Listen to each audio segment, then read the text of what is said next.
Hello and welcome to Subject to Change with me, Russell Hogg. And this is part 2 of a 3-part series I'm doing with Professor Donald Rayfield about the history of the Crimea.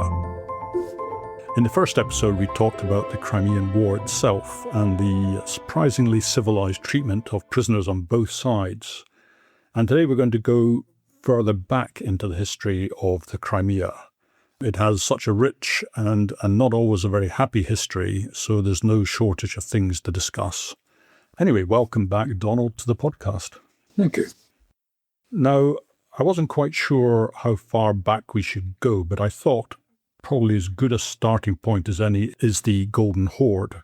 Can you just give us a picture of the Golden Horde and what it was, when it was, and how it relates to the Crimea?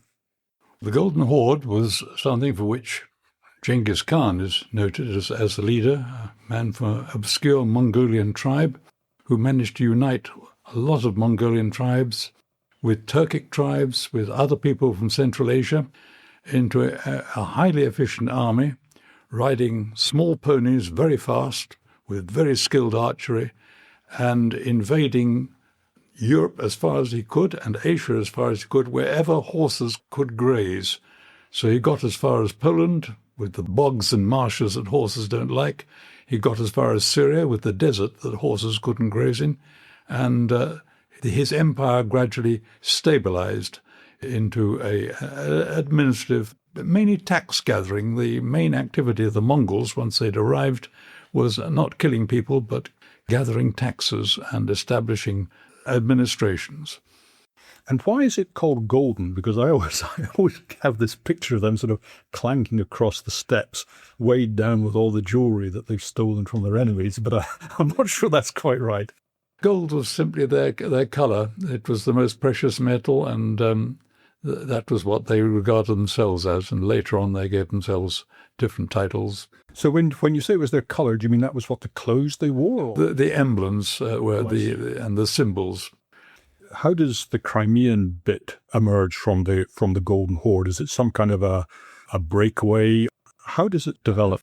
At first, the Mongols established sort of governorships under various khans, because you couldn't possibly administer this enormous empire from one centre. When you stretched all the way from China to Poland, you had to have some delegation.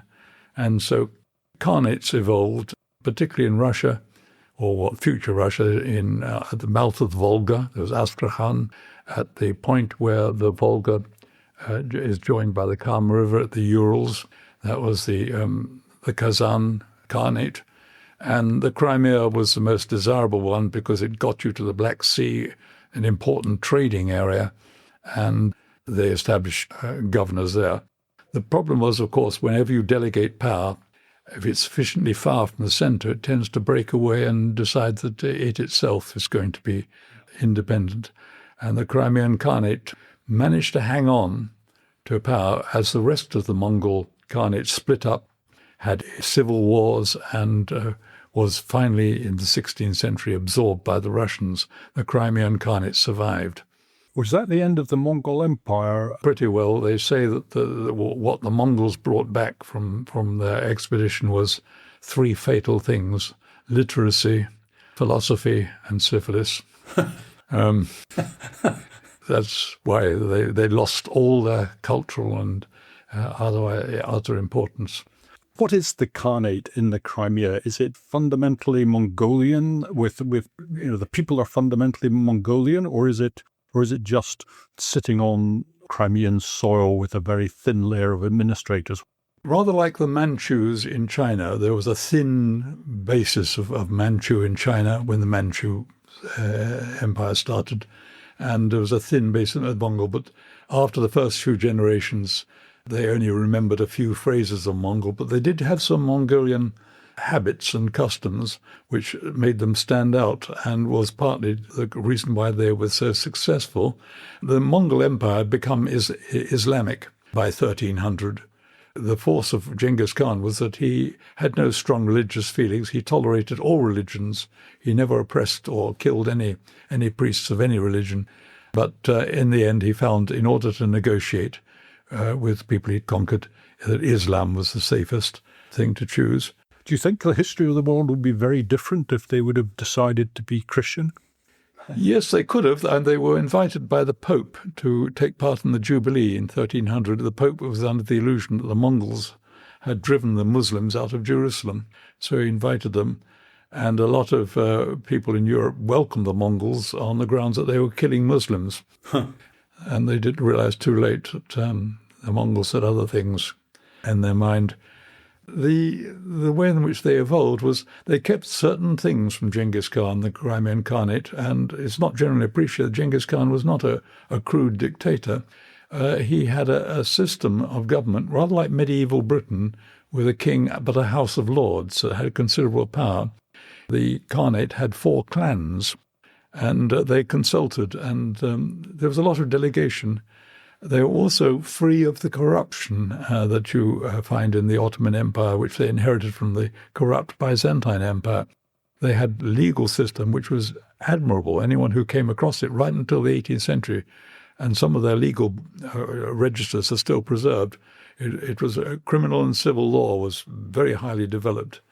And we're talking here about the Crimean Khanate. So do they push out the Byzantine Empire when they... The Byzantine Empire was already pushed out by the Ottomans in Anatolia. It was reduced to a tiny thing, and the Crusaders nearly finished it off in the 13th century. So it was, Boris Johnson put it, it was oven ready for the Ottomans. So as I understand it, the Mongols, are there in the first place, and then the Crimean Khanate is sort of descendants of the original Mongols. Yes. They have Mongol names. Very often their names are not Islamic. Some are called Little Deer. Some are called birthmarks. There are 2 Khans called Mengli, which means having a birthmark, which is a sign of distinction by the gods in ancient Turkic religion. But they were primarily Turkic. And when they got to the Crimea, they found already that they were just the latest layer in a very complex mix of people. The Crimean people existed. They were probably already Turkic. The mysterious Khazars, who disappeared in the 9th century after taking on Judaism as their state religion. Hang on, no, please. So for a while, the state religion of the Crimea was Judaism. Or at least this is the Khazars who inspected all the religions. What they liked about Christianity was that you could drink, and what you disliked about Islam that you couldn't. But the choice of Judaism, of course, that there was no army to defend you. If you chose Christianity, you'd have European armies. If you chose Islam, you would have Asiatic armies to come to your help. If you chose Judaism, nobody's going to help you. So it was a bad choice in the end. It was a destruction. And they survive, actually, as the Karaim, who are the non-rabbinical Jews who just only read the first 5 books of the Old Testament and nothing else. And when you say they survived, you mean... Yes, the Karaim, there are a few hundred left. Oh, okay. So in Crimea, in Lithuania, who are probably descendants of the Khazars. There were probably the Huns were probably mainly Turkic. We don't know much about the Huns, but when they disappeared, the Crimea was a great place to disappear to if you were a defeated nation. The Visigoth, the Ostrogoths, the Goths who came from Gotland in the Baltic, right across Russia, ended up in Crimea and established a Gothic kingdom, and Gothic language was written. Gothic was spoken in the Crimea in some villages right until the 17th century. So there were Goths there. That's why when you go to the Crimea, you suddenly see someone who seems to come out of an Ingrid Bergman film. And it doesn't look at all Tatar. They had Armenians, they had Jews, Greeks, they had Italian traders, extraordinary mix of people. And even in the 20th century, these people would surface. There was a trial in Soviet times of rich landlords who were supposed to be exploiting the peasantry. And at the trial, they were asked what their names were, and they said, Di Paolucci, Giorgione. And they were descendants of Venetian traders who'd stayed. So the Crimea was an extraordinary ethnic mix. That may have been its strength, one of its strengths, that it had these resources and different crafts. But anyway, once the Khans were established, they had very strict rules. They had a surname which nobody has given an explanation of, called Girai. I think it's because the first Khan spent a lot of his life as a refugee in Lithuania. And Lithuania, when you say, okay, that's fine, you say Gerai. And I think it's his nickname, because Gerai makes no sense in any Turkic language at all. But you could only rule if you were Gerai. And no sooner had they established themselves as rulers with their clan leaders and their House of Lords system than the Ottomans, of course, decided, now we've conquered the Balkans, we will deal with Crimea. And they came to an agreement that Crimea was to surrender its main trading ports to the Ottomans, who would put a governor in places like what's today Feodosia, was then Kaffa, and one or two other places, and collect revenues. But it was rather like the British Commonwealth, rather like Australia is, in a sense, governed by Britain. It has a governor-general, but it isn't interfered with. And there seems to be an agreement with the Ottomans that only a Gerai Khan could be appointed, and the Ottomans had to approve it, that no Gerai Khan could ever be executed. There were, I think, 3 exceptions to that, of Gerai Khans who really irritated the Sultan and did end up executed. And the third thing, most frightening, was that to the Turks, was that if the Ottoman dynasty ever died out, then a Gerai would take over. And in fact, the Ottoman dynasty nearly did die out in 1640. When Murad IV was dying, on his deathbed, he ordered the execution not only of all his doctors, but also of his surviving brother, Yes. who was a bit of an idiot. And so the Khans were sort of, their ears pricked The up. Khans came very close to ruling the whole of Turkey, except that the courtiers decided that they, as he was not going to get out of bed ever again, they would ignore this last sentence. So before maybe at the same time as they're taken over by the Ottomans, maybe before, but how is the Khanate making money? Because I sort of have a feeling they were pretty heavily involved in the slave trade. Oh, slave trade. It was then so with the Ottomans. For one thing, they were very successful in turning a nation of horsemen and warriors into a nation of farmers. For that they needed slaves because they weren't really happy digging the ground. But they became extremely efficient in everything. And they may have been Islamic, but they had no Islamic prejudices. So they exported pork and bacon. They also produced, as they still do today, excellent wine. Above all, they had salt from what's called the Rotten Sea between the Crimea and the mainland. And salt in the Black Sea is a great rarity, and it was sometimes more valuable to export blocks of salt than slaves. And they had these enormous carts pulled by 16 oxen, which they loaded onto ships and distributed famous pink salt. So that was a source of income. They were very, very enterprising in that way. But you're right, slave trading was the thing. When they went to war, they took a quiver full of arrows, and they took a lot of leather nooses. And the leather nooses were for the slaves they captured. And so one man would come back with perhaps 12 slaves. He'd put a couple on his horse. He'd have a couple on his spare horse, and the others would have to walk behind on a lead. And the slaves there was a big market in Kaffa, and the slaves were sold. Sometimes they fetched a lot of money. Unfortunately, if there was a very successful campaign, the price of slaves went so low that some of them they just threw away. Yeah. And even killed. But they were notorious, and that was perhaps the reason for their eventual downfall. They overdid it. Where were they taking their slaves from? They were taking the slaves from Poland, where Polish slaves were particularly appreciated because they tend to be educated and skilled. Russian slaves were not so much appreciated. There was a handbook you could buy in Istanbul, a guide to slaves, and it recommended, beware of Italians, they're pretty lazy. Don't have Hungarians because they will try and escape and they might try and kill you. I mean, some of these slaves would go on to do very well. I mean, I'm just thinking about Suleiman the Magnificent's wife. Yes.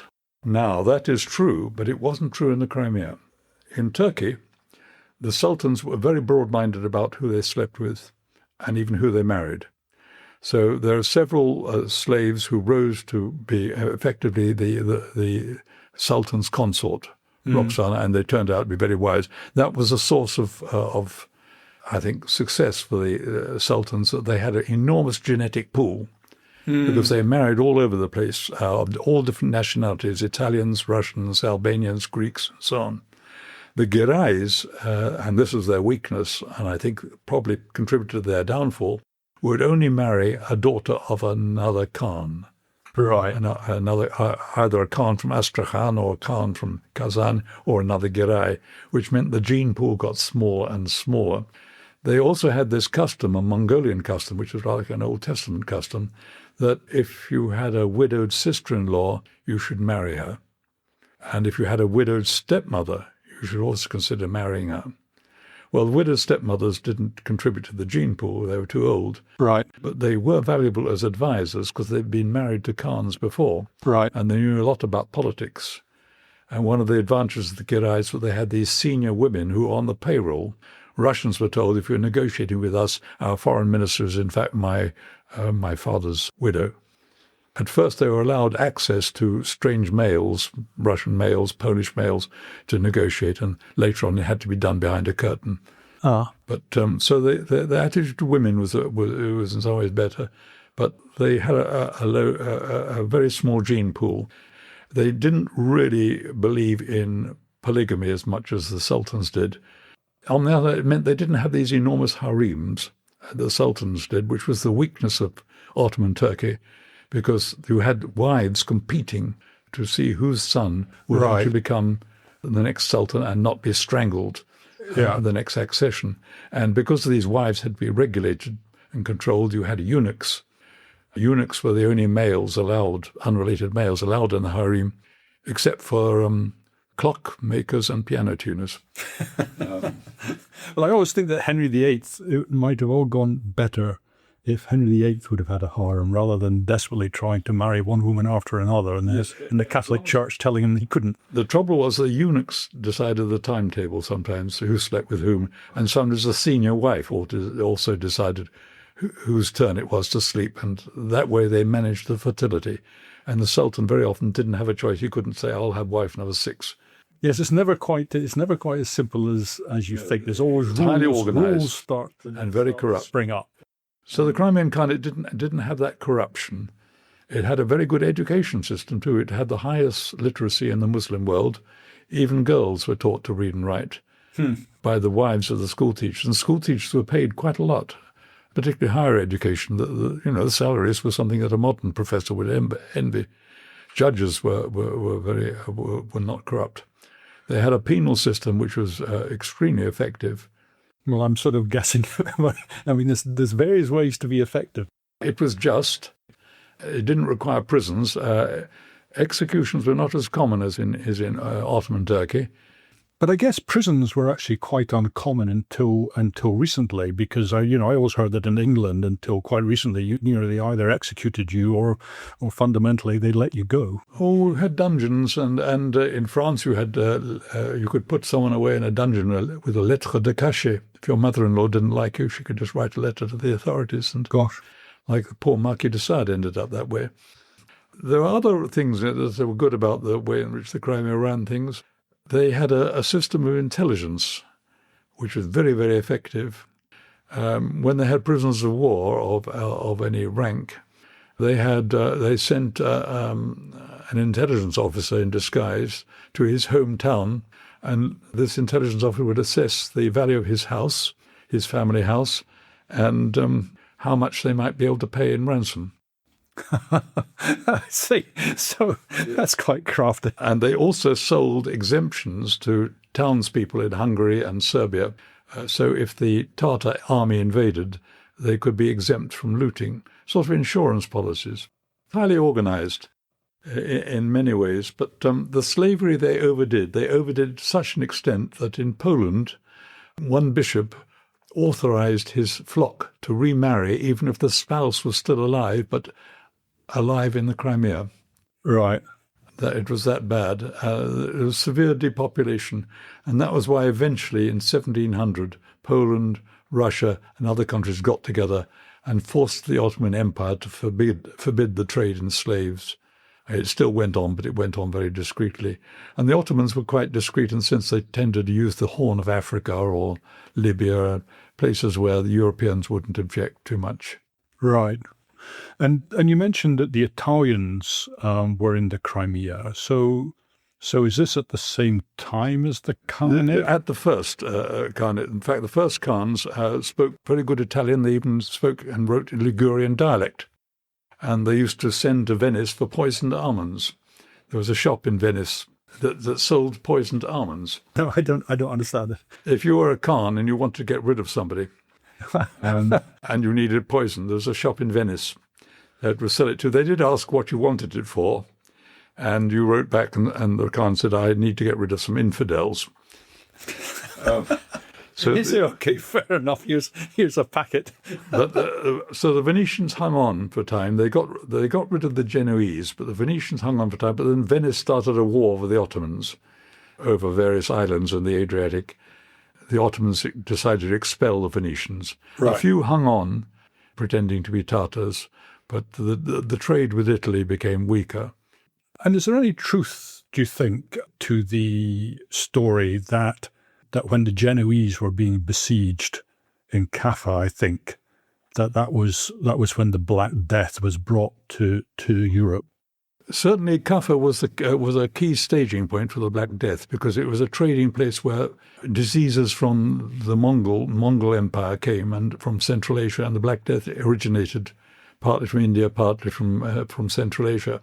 Through Kaffa, and it's said that infected sheep's wool was thrown over or a corpse was thrown over, and whether it was deliberate. It's rather like the stories we now have of how COVID originated, whether it was a laboratory or whether it's a deliberate act of aggression. So it's certainly, if you follow the timeline for the plague, Kaffa comes first, and then it nearly wiped out about half the population in the Crimea, and then it did much the same for Istanbul. And presumably the Genoese and the Venetians, were they trading wheat and things like that, or were they basically trading slaves as well? They weren't so interested in slaves. They had a few slaves, but they probably contributed more slaves of their own to the Kaffa market than bought them. They bought crafts, all sorts of produce. We still had the ship registers for the ports of Kaffa, 16th century and for the 18th century, and it's extraordinary the stuff that was imported and exported, you name it. And sorry to keep coming back to the slavery thing, but I think it's terribly interesting. What sort of numbers are we talking about over what sort of period of time, and where do they all end up? Do they all end up in the Ottoman Empire, or are they used locally? Many of them were used locally. Some of them were. It was an Islamic tradition, not always followed, that after 7 years you had to free your slave. And if your slave worked in the house, they had to be treated as a member of the family. And that was generally observed, so it wasn't too bad a life. Some of them earned enough money to redeem themselves and even go home. There was a Captain John Smith, an Englishman who was captured and enslaved. He escaped, and he actually went. He's one of the Mayflower people who went to Virginia. Gosh! And he taught his other Englishmen how to make a Tatar yurt. Yeah, be a useful skill. You have to record, he didn't enjoy being a slave at all, but he managed to walk all the way through Russia until he found some sort of civilization. So yes, most of the slaves went to the Istanbul market, and they found work in the Ottoman Empire, which is big enough to absorb a large number of slaves. A slave in the Ottoman Empire, as you remarked, could rise. For instance, you could become a bishop of Rymnik in Romania, who was responsible for printing presses in Romania. He was spotted as a slave in the bazaar, and someone admired his handwriting, and he rose up. So it was you were upwardly mobile. It wasn't a bad thing necessarily to be a slave. Well, I suppose 90% or more, and an absolutely miserable life, and then but there's that, But if you were lucky and if you were talented, then the worst thing was the Ottoman habit of using rowing boats, even quite heavy boats, galleys, high speed, what they call the Swallow, a very high speed boat, could do 20 knots with slaves at the oars in 3 rows. These were incredible boats, but you died either of drowning or exhaustion. Yes, that would just eat up. If you were lucky, you were captured by a Russian boat or an Italian boat and freed. But generally speaking, it was a terrible, terrible life and death. I get so confused. And in fairness, this is just a lack of learning on my part. I don't think it necessarily is that confusing, but I get confused between Tatars, Tartars, and even Cossacks. I'm never quite sure what the relationship. It's fairly easy. Tatar, with only one R at the end, is probably originally a Mongolian word to mean people who aren't Mongolian nobility. And as most of the Golden Horde was in fact Turkic, Right. rather like Napoleon's army was mostly German, that name Tatar was adopted by these Turkic peoples themselves, and is nowadays applied to Turkic-speaking peoples who speak a northern dialect of Turkic languages, like Kyrgyz and Uzbek and Crimean Tatars. Tartar with two R's, T-A-R, comes from confusion with the name of part of hell in the Greek mythology, Tartarus. And it was assumed these dreadful people that came with Genghis Khan, they must have come from hell. So people started spelling their name with two R's, assuming they were inhabitants of hell, Tartari. Cossacks is related actually to the word Kazakhs in Kazakhstan, but originally it meant they were Russian peasants or soldiers who'd fled authority and settled on the outskirts, who'd mingled with the local Turkic peoples, interbred with them, but claimed to be still Christians, and they were tolerated by the Russian authorities on the grounds that if they didn't acknowledge serfdom or landowners, at least they would do army service. They provide men and horses in times of war, and they would defend the frontiers.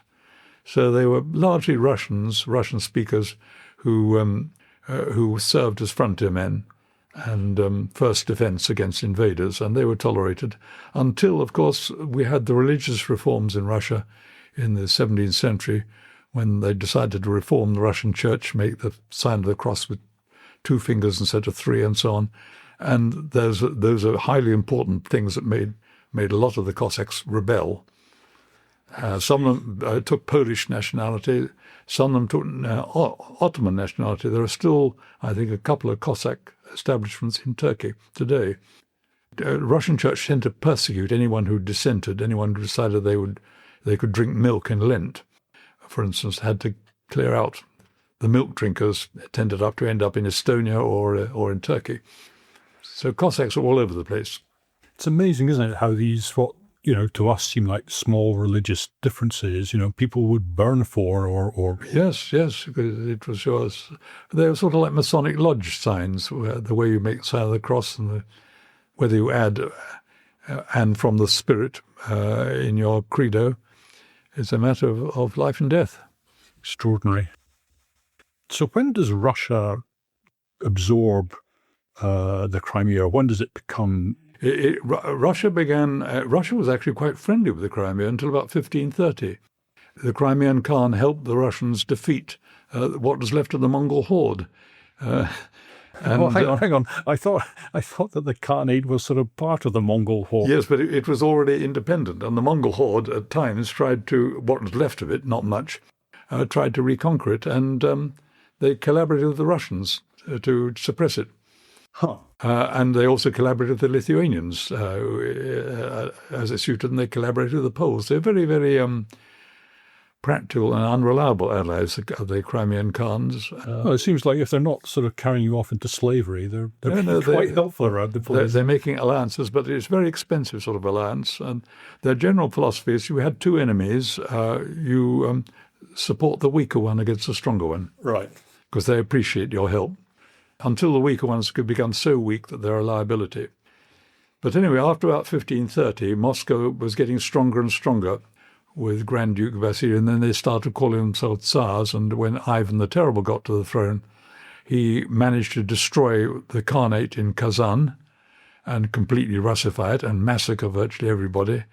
And then he went to Astrakhan down the Volga and did the same there. And that was the point in which the Crimean Khanate realized that their enemy was Russia. And they initially had enormous success. In 1571, they raided Moscow and they burnt it to the ground. That was never forgiven to this day. The odd thing is the French burnt Moscow to the ground in 1812, and within 3 years it had all forgotten. And nobody came and said, Moscow's a much nicer place since we rebuilt it. Thank you very much for burning it down.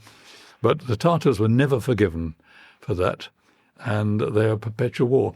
And the irony is that the Turks themselves, the Ottoman Empire, didn't want to fight Russia, but they kept on getting dragged into wars with Russia because of the Tatars. The Ottoman Empire and the Tatars agreed that Poland should be kept in check. And their problem came when Russia took over Poland gradually under Catherine the Great. And Catherine the Great was the real problem for both sides. Russia decided to deal with the Tatars in the beginning of the 18th century. And they sent an enormous army down under the lover of the regent. And incredibly incompetent. They had no water, they had no food. That army nearly died of starvation and disease, but in the course of that, they killed half of the Crimea's population with disease, and they burnt the great library. The Khan had a wonderful library, the envy of the Islamic world. He had a wonderful archive that was also burnt down. A Jesuit mission had a great big library there. The cultural loss in 1736 to 1739 was enormous, and the population was so reduced by disease and slaughter that it was thought they might never recover. Fortunately, however, Crimean women have extraordinary fertility, and within 2 generations they were back where they started. Gosh. But hang on, just say a bit more. These burnings of the library, was that just sort of... Drunken Cossacks, complete vandalism. They couldn't fight the Tatars face to face because the Tatars were far more skilled. The Tatars had extraordinary skills. It was really like British Army training, really.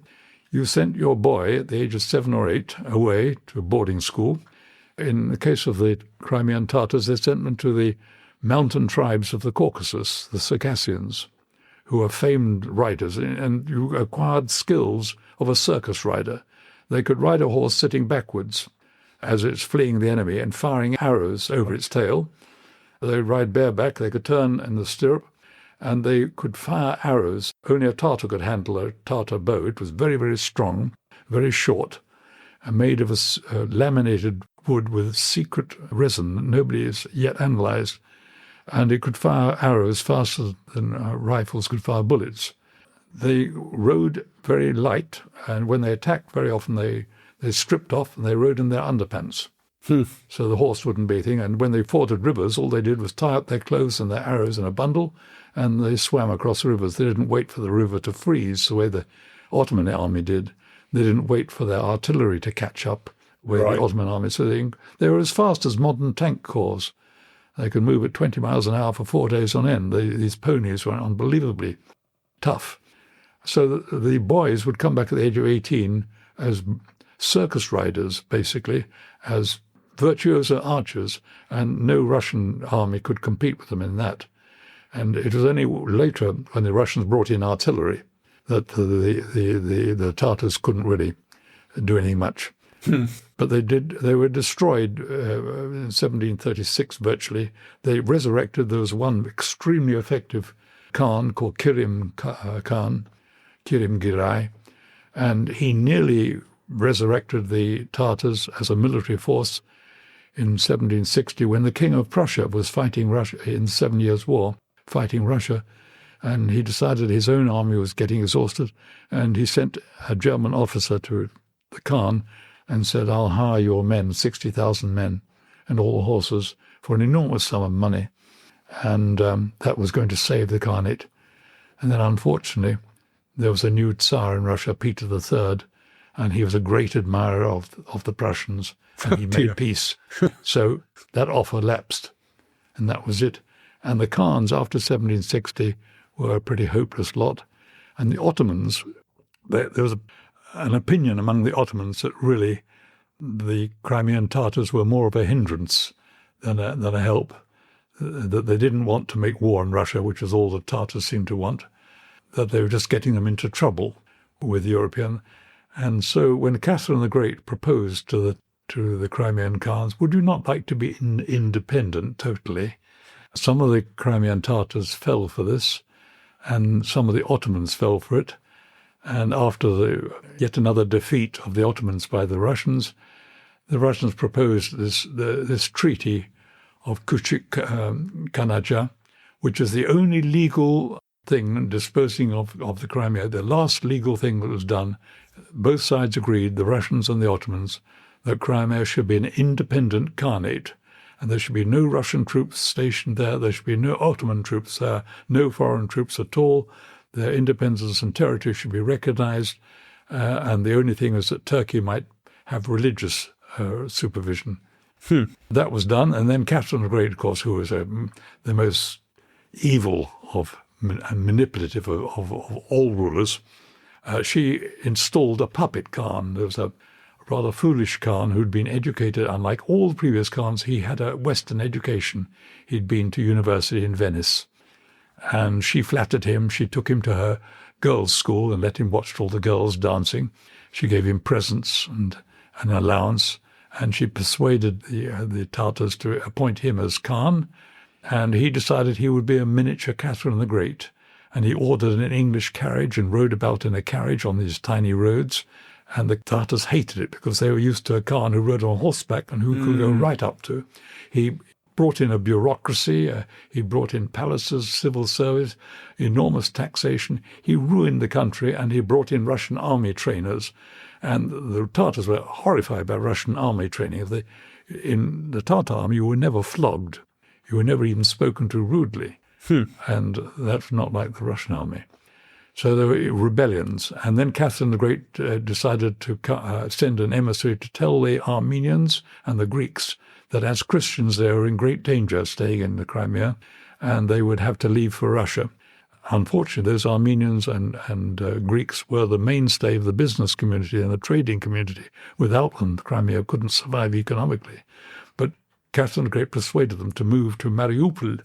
And they moved to Mariupol, and they found there was no shelter, no food, and 3/4 of them died in the first winter. Gosh. But the Crimea was completely wrecked. And Shahin went completely crazy. He even hanged the religious leader. The Mufti was like, it's as if the King of Italy hanged the Pope. It was just something you didn't do. Even Stalin didn't hang the Mufti in the Crimea. And a rebellion broke out, and Catherine the Great then said, it's too disorderly, the independent Crimea. Despite the treaty, it's a source of great expense. I'm going to take it over. It is now a Russian province, part of New Russia. And that was the end of the Khanate. And that was on what date? That was 1783. And she took it over, and then she had it all beautified for foreign inspection. She took the Emperor of Austria on a tour of inspection, showed what a beautiful country. She said it's going to be a tourist paradise. We've got all these Greek antiquities to look at. Not many people were taken in by that. Some people who knew what it was said it was like the Garden of Eden after Adam and Eve had been chucked out. And Tatars began to leave. They realized it was hopeless. They're going to be under Russian rule.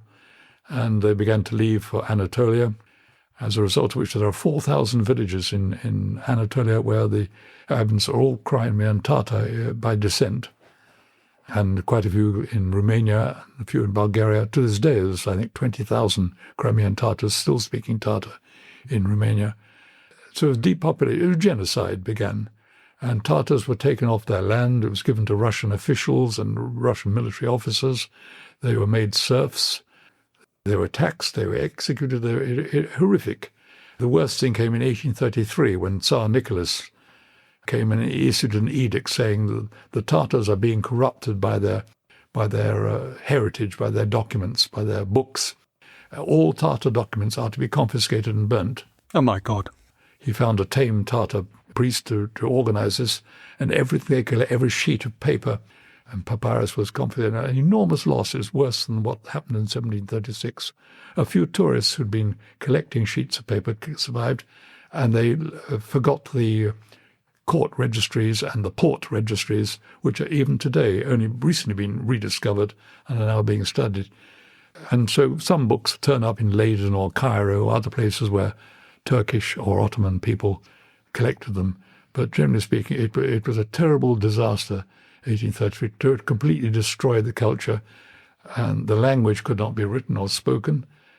And there was a brief revival in the 1890s when Russian radicals became more aware of the treatment of minorities, and there was a sort of alliance between Tatars who, some of them were now allowed to become school teachers and even teach their language. And there was a sort of revival, cultural revival. and various learned societies in Odessa and in the Crimea that collected and published articles on Crimean Tatar.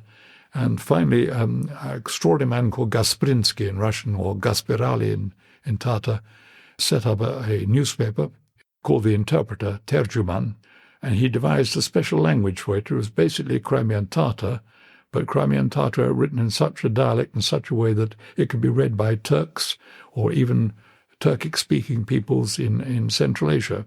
It was an enormous success.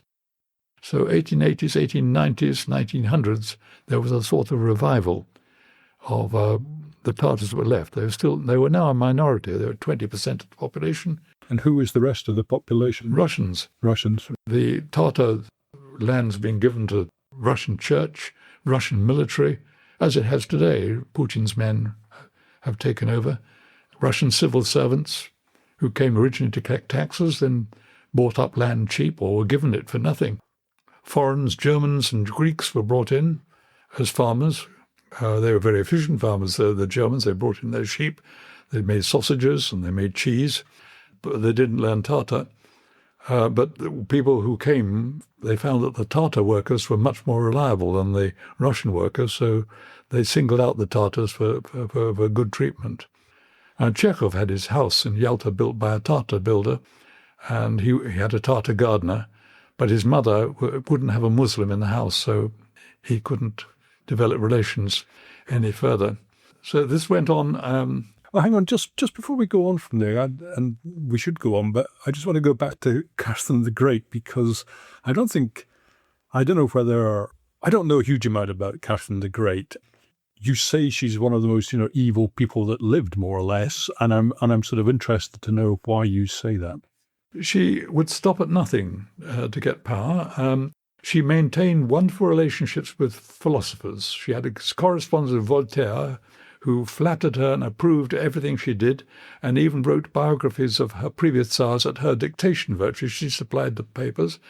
She had a relationship with Diderot. She bought his library when he was short of money, but let him keep it. So French philosophers made her seem the enlightened monarch that everyone had dreamed of. She learnt Russian, became Orthodox, but she spoke beautiful French, and she was originally a German princess from a very minor principality, so minor that, in fact, the court masseur was also the country's hangman. Gosh. But she was brought in as a suitable wife for Peter III, who was something of an idiot, and she just had him murdered. Announced his death from either apoplexy or a stomach complaint. Well, she wasn't sure what to call it. But she had him murdered and took over. And then she decided to make Russia much bigger. She did it by taking over Poland. Poland, as we brought, elected a king from various people who had the rank of elector. And she made a lover of one of hers, or one of the electors. And so he was pro-Russian. There's a pro-Russian party. There's a pro-Turkish party. There was a pro-nationalist party in Poland, and of course, as Catherine's lover, the pro-Russian party won, and so Poland became effectively part of Russia, and gradually she absorbed it. And other nations didn't seem to see what was happening, because the same thing happened to Georgia.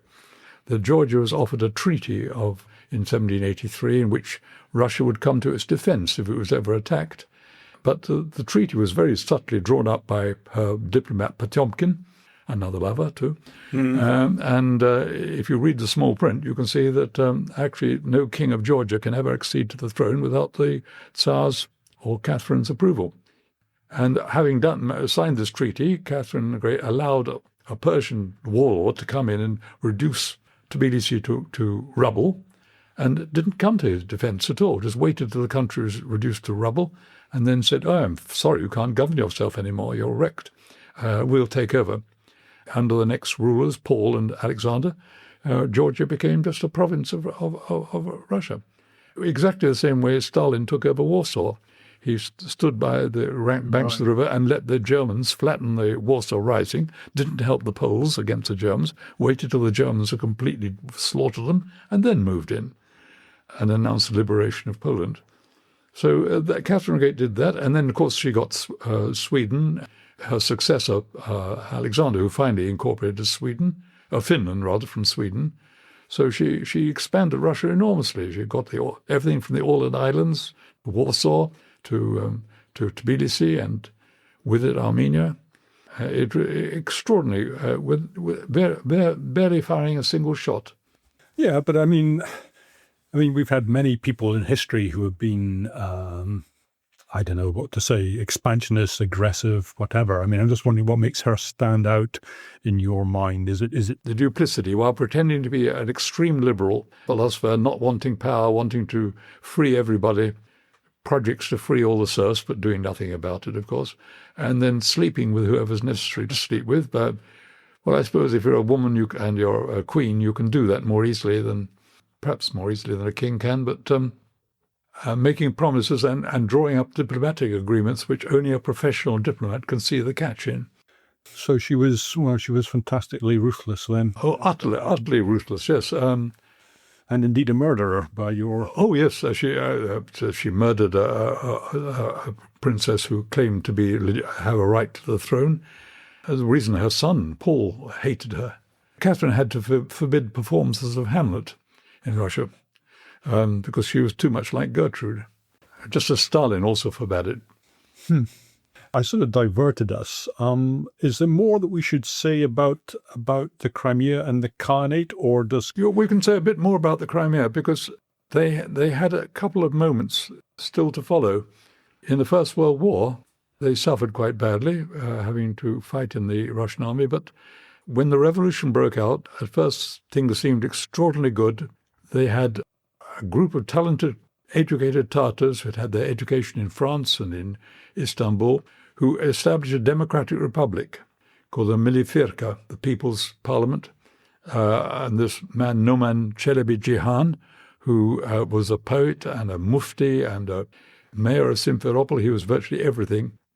And then the moment the Bolshevik Revolution broke out, some Bolshevik sailors seized hold of this democratic government and tortured them and executed them, wiping out most of them. Then things got better for a while because under the Treaty of Brest-Litovsk, when Lenin made concessions to Germany was still fighting the war, the Germans took over Ukraine and they took over Crimea. And in March 1918, the Germans proved to be extremely tolerant and understanding rulers. They re-established Crimean self-government, Tatar schools. They even established industries, scholarships to Berlin and so on. If only the Germans hadn't lost the war, well, Crimea would have been all right.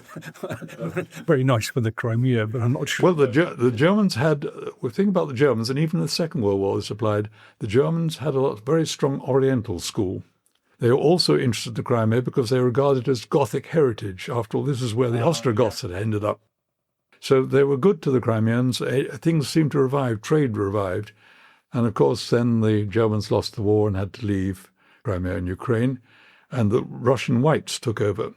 The Russian Whites are being supervised by the British, and the British came in spring 1919, and they too were quite generous to the Tatars. They left them in peace at least, and the White Army was more concerned with getting out of Crimea, escaping to Europe from the Reds. Right. Yes. So they had lost against the Reds. They realized that they'd lost, and by 1920, of course, they completely lost. So 1919 wasn't bad, apparently. 1918, 1919 seemed to point to revival. And then, of course, the Bolsheviks came and the Red Terror began. Absolute hell, followed by a famine. 1921, 1922 was a terrible year in which enormous numbers of people died of lack of food, because food went to Moscow and Petersburg. That's what Lenin wanted, food for the industrial working classes, not for the peasantry. That nearly destroyed them. And then 1927, there was an earthquake which killed a lot of people. But policy changed in the Soviet Union between what's called the New Economic Plan, about 1923. From 1923 to about 1928, there was a new liberalization. They thought, we'll have to try capitalism, otherwise we all starve to death. And we have to be nice to our minorities. And suddenly there were people who were nice to the Tatars. The Soviets were nice to the Tatars. Their schools rebuilt. They had colleges, and they had all sorts of reforms. An enormous cultural reform. They had a drama theatre. They had newspapers. They had magazines. It looked extremely hopeful. And they had a number of academics who were very internationally prestigious. They had this man called Bekyat Çobanzade, who had a professorship in Lausanne and a professorship somewhere else. He was regarded as one of the greatest Turkologists in science. So they had prestige.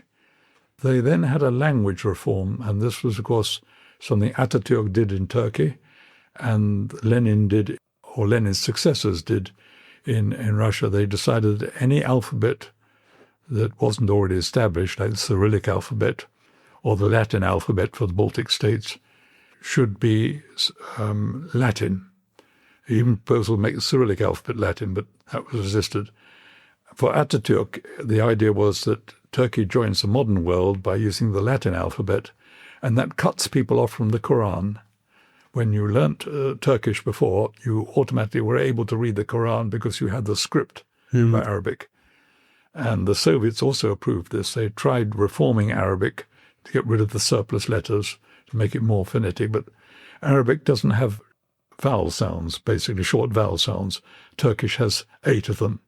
And clearly Arabic alphabet is not good for Turkish. It's a nightmare reading Turkish in an Arabic script. So it made sense, but it did cut people off from all the literature of the past. It was unreadable unless you went to university and did special studies in Arabic script.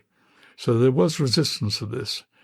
And so everyone had to learn Latin alphabet. That was fine. The language flourished, theatre flourished, books flourished. Then Stalin cracked down. He decided that all this new nationalist flavour was dangerous, particularly among nations that had connections abroad. And Tatars had relatives in Turkey, relatives in Romania. And so all the leading professionals tended to be arrested and executed. It was a nightmare. And then finally, in the 30s, there was the Great Terror. Most of the Tatar intellectuals were shot in that, or sent to the Gulag. And publication of anything interesting was forbidden. The one interesting thing about the Crimean Tatars, if you look at the guide to the Soviet secret police, the NKVD, every nationality is there. Russians, Jews, Latvians, Chinese, Koreans, every nationality. You can't find a single Crimean Tatar employed in the secret police. Huh. They most often got into trouble for failing to denounce. How interesting. They had a very strong tradition of solidarity there. So, I mean, it does sound to be an extraordinary story there. You know, one times where things go fantastically well and times where it's just absolute misery. I mean, what is it about the Crimea? Because you would think it would be a backwater. And yet people, the history seems to just charge through it from all sides. It's extraordinary. Well, it was originally a crossroads from east and west. It was the easiest way, avoiding mountains, to get from China to Europe. It was not a bad way to get from India to Europe or to Russia. Unfortunately, the lack of roads from north to south was the drawback, but you had an easy sea route through the Bosphorus to the Mediterranean. So that explains the prosperity.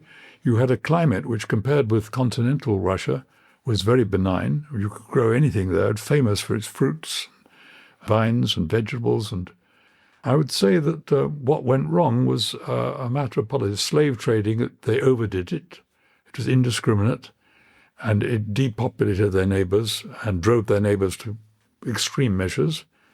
And the other was, as inheritors of Genghis Khan, they made one big mistake, rather like, say, the Duke of Westminster in London. They held the freehold as far as they were concerned. Everything that Genghis Khan had conquered in Russia and Poland was inherited by them. And it's all very well for Russia and Poland and Lithuania to rule these places, but they were leaseholders, and they should pay their annual lease. And so Tatars would go out and say, unless you pay up, and it's quite expensive, we will come with our army, and it will be more expensive because we'll take a lot of slaves and we'll take all your cattle and we'll burn a lot of your houses. And they usually paid up. And so it lived on lease payments. And as you know, in the end, the leaseholder rebels against the freeholder. So they would be widely hated, I suppose. They were widely feared, especially a foreign country saying, please do not send an embassy. Please do not come. We can't afford it.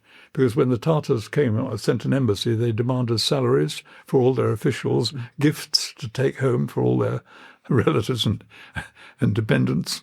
It was a major budgetary expense dealing with the Tatars.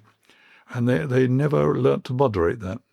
Okay, well, look, I guess that's the Crimea in history, or at least in I don't know what to call it, old history. And so let's leave this episode there, and we'll kind of try and bring it more up to the present day with 20th century history in our next episode. So, Professor Donald Rayfield, thank you very much indeed. My pleasure.